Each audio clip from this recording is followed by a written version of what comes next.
Hello दोस्तों, steno help PP आप सभी का स्वागत करता है। आज हम आपके लिए लाए हैं एसएससी स्टेनो प्रीवियस ईयर का डिक्टेशन, जो हमने 100 शब्द प्रति मिनट की गति से 1000 वर्ड्स में लिया है। इसके हमें मूल डिक्टेशन के 800 शब्द ही प्राप्त हो पाए थे। इसमें हमने 200 शब्द एडिशनल करे हैं, जो हम बोलेंगे 100 शब्द प्रति मिनट की गति से। परीक्षा का जैसा माहौल देने के लिए आपको हमने 1 मिनट का ट्रायल भी दिया है, जो भी 100 शब्द प्रति मिनट की गति से होगा। डिक्टेशन ट्रायल हम स्टार्ट करेंगे उससे पहले अगर आपने अभी तक हमारे चैनल को लाइक सब्सक्राइब नहीं किया है तो प्लीज़ हमारे चैनल को लाइक सब्सक्राइब शेयर ज़रूर करें और बेल आइकन को भी ज़रूर दबाइएगा और कमेंट भी ज़रूर करिए, क्योंकि आपके कमेंट ही हमारा मनोबल बढ़ाते हैं। जो हमारी गलतियां हैं वो भी ज़रूर बताएं ताकि हम उनमें सुधार ला सकें। ट्रायल डिक्टेशन लिखेंगे, ठीक 3 सेकंड के बाद रेडी स्टार्ट। भाइयों और बहनों, मेरे मंत्रालय द्वारा आयोजित संयुक्त राष्ट्र पर्यावरण और विकास सम्मेलन के बाद गैर सरकारी संगठन परामर्श के उद्घाटन समारोह के अवसर पर आज आपसे मिलकर मुझे अत्यंत प्रसन्नता हो रही है।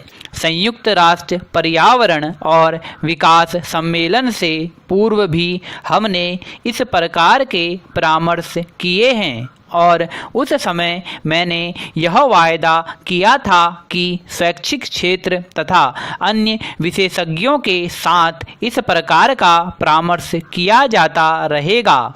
मेरा दृढ़ विश्वास है कि यह क्षेत्र पर्यावरणीय कार्य सूची के निर्धारण और क्रियान्वयन में अधिकाधिक महत्वपूर्ण भूमिका निभा रहा है और अनिवार्य है कि यह क्षेत्र स्टॉप। दोस्तों, हमने यह डिक्टेशन बोला है 100 शब्द प्रति मिनट की गति से। ट्रायल डिक्टेशन आप सभी के लिए। मूल डिक्टेशन लिखने से पहले अगर आप पेंसिल से लिखते हैं तो अपने पास 2 पेंसिल रख दीजिए, क्योंकि लिखते लिखते पेंसिल मोटी हो जाती है, जो बाद में आपको आसानी से पढ़ने नहीं देगी। तो आप पेन से लिखते हैं तब कोई प्रॉब्लम नहीं है, पेंसिल से लिखते हैं तो अपने पास 2 पेंसिल रख लीजिए। मूल डिक्टेशन 100 शब्द प्रति मिनट की गति से 1000 वर्ड्स का स्टार्ट करते हैं, ठीक 3 सेकंड के बाद रेडी स्टार्ट।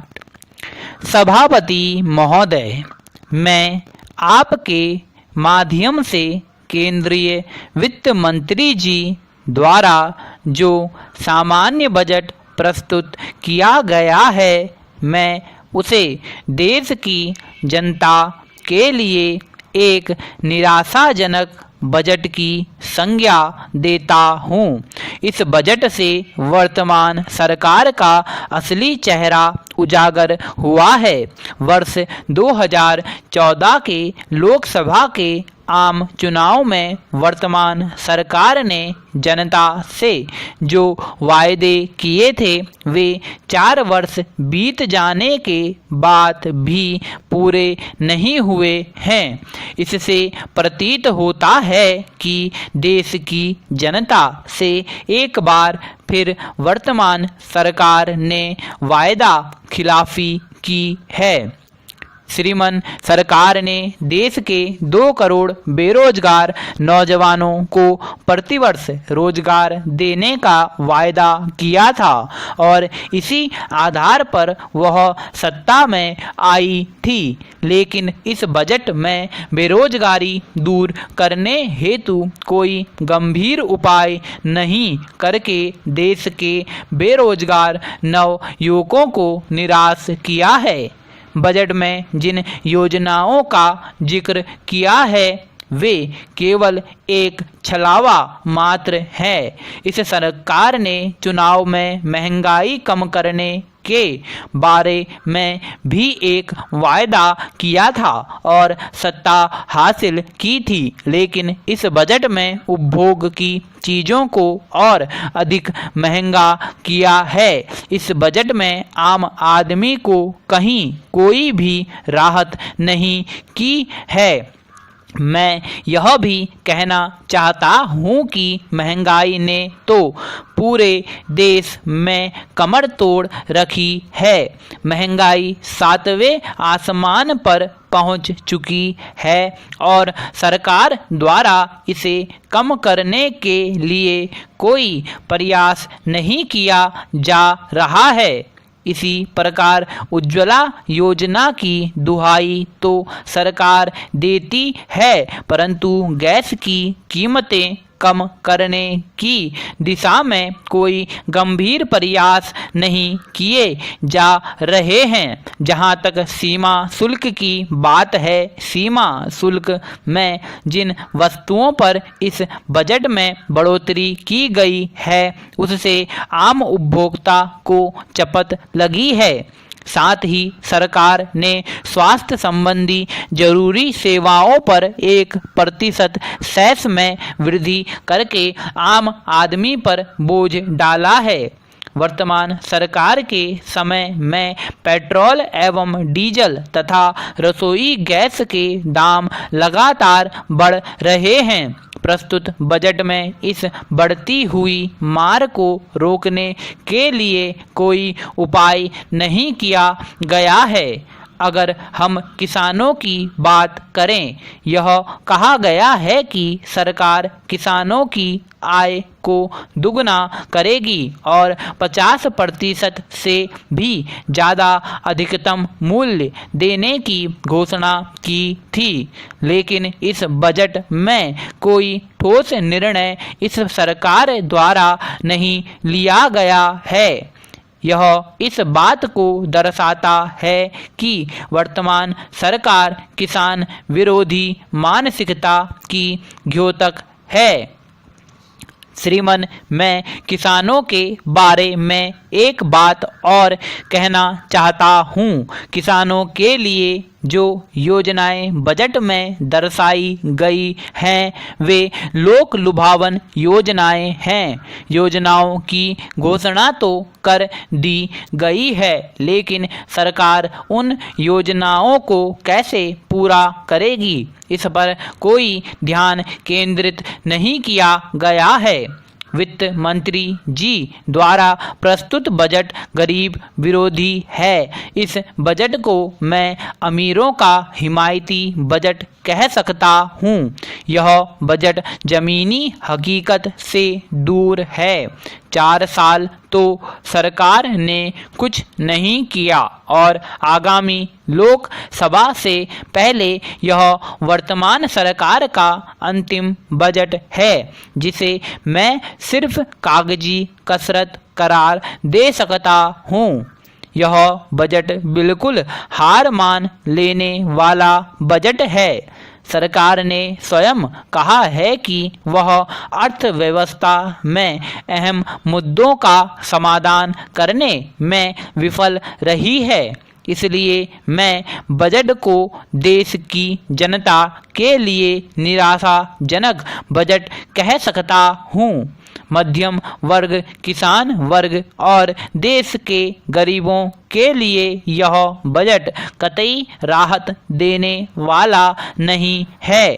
मेरी दृष्टि में वर्तमान सरकार द्वारा प्रस्तुत बजट देश की आर्थिक बर्बादी का परिदृश्य है।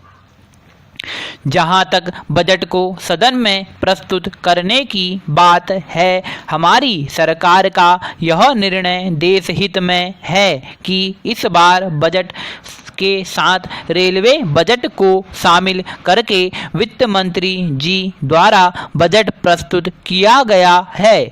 मेरी दृष्टि में केंद्रीय सरकार का यह निर्णय ऐतिहासिक नहीं कहा जा सकता है। इसी प्रकार जब इनके दल की सरकार पिछली बार बनी थी तो उस समय भी यह निर्णय लिया गया कि सामान्य बजट को शाम की बजाय फरवरी के अंतिम दिन सदन में सुबह प्रस्तुत किया जाए। मैं ऐसा मानता हूँ ये दोनों ही कदम देश हित में नहीं हैं। जहाँ तक देश की रक्षा का सवाल है, यह बहुत कठिन काम है। अभी तक हमारी दृष्टि चीन और पाकिस्तान की ओर है।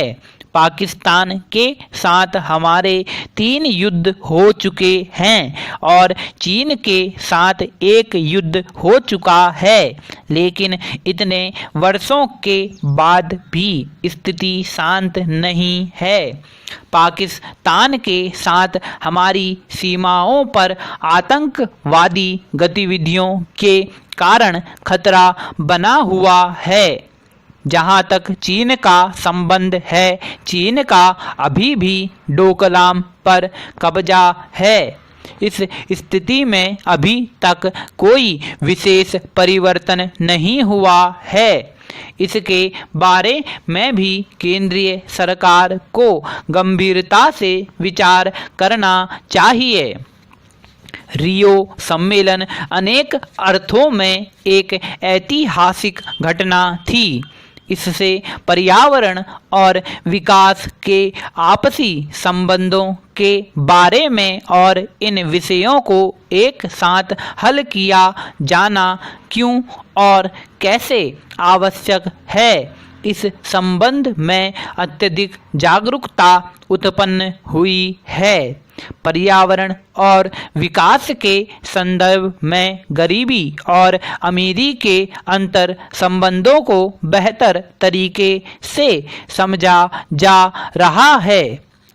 राष्ट्रों के बीच संबंधों में आपसी समझ बूझ का क्षेत्र बढ़ा है, जिससे सच्ची विश्व भागीदारी का मार्ग प्रशस्त होगा। कार्यसूची 21 को पारित किए जाने के अलावा रियो में हस्ताक्षर के लिए रखी गई रियो घोषणा और वानिकी सिद्धांतों, जलवायु परिवर्तन और जैविक विविधता पर दोनों कन्वेंशनों के मानवता के लिए दूरगामी परिणाम निकलेंगे। यह एक भव्य शुरुआत है। अब अंतरराष्ट्रीय समुदाय को यह सुनिश्चित करना है कि रियो द्वारा प्रदान की गई गति को न केवल बनाए रखा जाना है, बल्कि इसे और भी तेज किया जाना है। राष्ट्रीय संदर्भ में हमें यह देखने की आवश्यकता होगी कि चिरस्थायी विकास के लिए क्या नीतिगत परिवर्तन अथवा नव परिवर्तन लाने की आवश्यकता है। पहले मैं आपको अंतर्राष्ट्रीय संदर्भ में हुए विकास के बारे में बताऊंगा। आपको याद होगा कि रियो में लिए गए निर्णय के अनुसार पर्यावरण और विकास तथा विशेषकर कार्यसूची 21 के कार्यान्वयन की निगरानी और समीक्षा के लिए एक सतत विकास आयोग की स्थापना की जानी है। स्टॉप।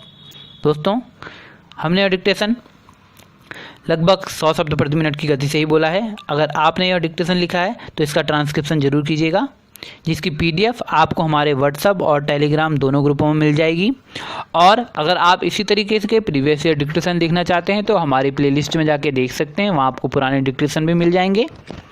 अगर आपने अभी तक हमारे चैनल को लाइक सब्सक्राइब शेयर नहीं किया है तो प्लीज़ हमारे चैनल को लाइक सब्सक्राइब शेयर जरूर करें और हमें ज़रूर बताएं आपको हमारे डिक्टेशंस कैसे लग रहे हैं। Thank you so much, all the best for exams. और अगर एक विशेष बात, आप लोगों के पास भी प्रीवियस ईयर के डिक्टेशन है, आप चाहते हैं कि वो डिक्टेशन अपलोड किए जाएँ तो प्लीज़ हमारे शेयर ज़रूर करें। अगर आप शेयर करना चाहते हैं तो कमेंट बॉक्स में ज़रूर लिखिएगा, आपको उसका रिप्लाई दिया जाएगा। Thank you so much, all the best for exams.